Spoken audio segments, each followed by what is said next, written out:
We talk about AI stocks all the time here and how much they're up and how AI driven spending is just making this incredible boom for investors, especially those who are investing in tech stocks. Now, you know this, I know this, we talk about this all the time, but there's a few other things that we need to talk about because there's more to it than meets the eye. And I don't think enough people are really talking about this. And I think you should know where some of the returns are coming from that are being generated, very generous returns outside of the tech sector.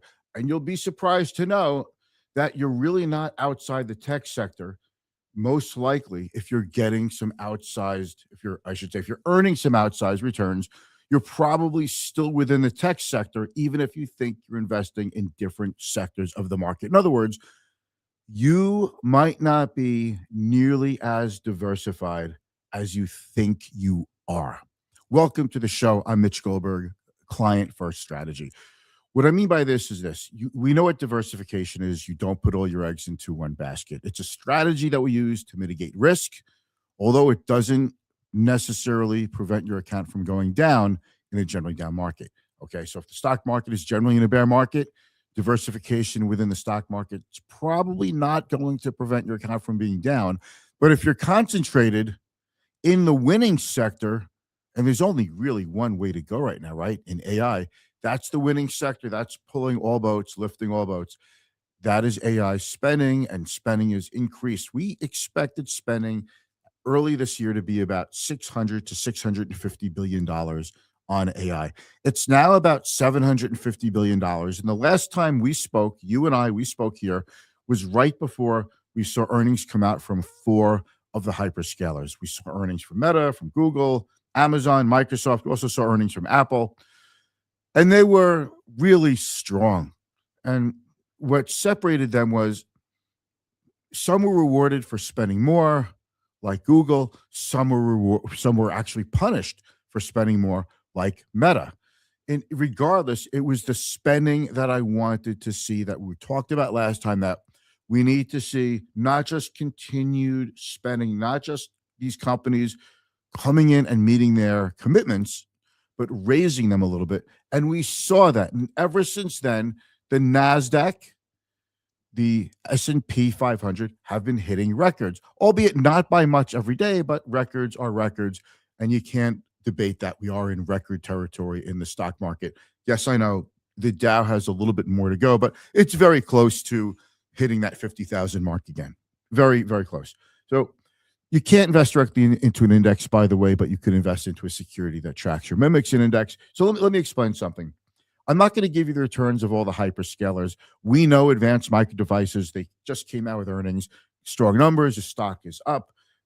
Marvell, Broadcom, it's just a consistent drumbeat of beating earnings, raising guidance, and it continuously is pushing the major averages higher.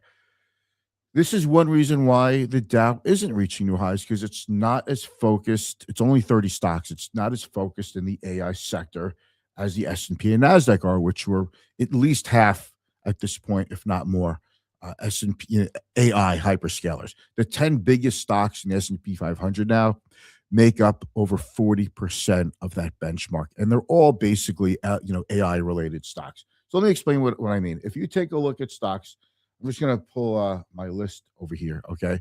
If you look at, let's say we look at GE Vernova. GE Vernova year to date is up 67%. It's an industrial stock. If you look at Carrier, not Carrier, I beg your pardon. If you look at Comfort Systems USA, it's air conditioning company, right? Air conditioning products. That is up a whopping 110% year to date. Nextera, a utility, is up 19.9%. Not as exciting as the Comfort Systems, but still, for a utility, up 19% year to date. It's only May 5th. That's pretty good. Alcoa, up 18% plus. We're looking at Eaton Corp, up 28% year to date. And we're looking at Caterpillar, up almost 58% year to date. So this tells you that there are gains to be had in stocks besides just technology stocks. But if you look at what is driving the earnings growth of these companies, it's also AI. They are directly involved in the AI build out. So that is a driver. So that's what we mean by you're not as diversified as you think you are.